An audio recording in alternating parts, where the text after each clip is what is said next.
Friends, જો તમે કોઈ પ્રોપર્ટી રેન્ટ પર આપી રહ્યા છો તો એક ચેતવણીરૂપ કિસ્સો તમારી સામે હું મૂકી રહ્યો છું, જે ઓબ્ઝર્વમાં આવ્યો છે હમણાં.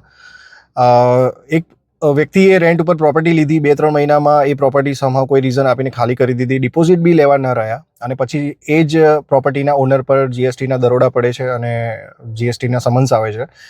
કેમ કે જે ટેનન્ટ હતો એમણે એ પ્રોપર્ટીના સરનામે જીએસટીના નંબર લીધા હતા સમહાવ, કંઈ પણ ફેક આધાર કાર્ડ ને કંઈક પ્રૂફ બતાવીને.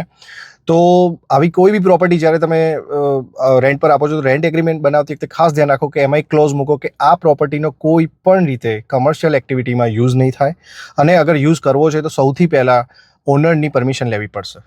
તો આ એક રેડ એલર્ટ કિસ્સો છે દરેક મકાનના રેસિડેન્ટ્સના ઓનર્સ માટે. તો આવી જરૂરી માહિતી માટે અમને ફોલો કરો, RERA EV, real estate, reality and extra values. Thank you so much.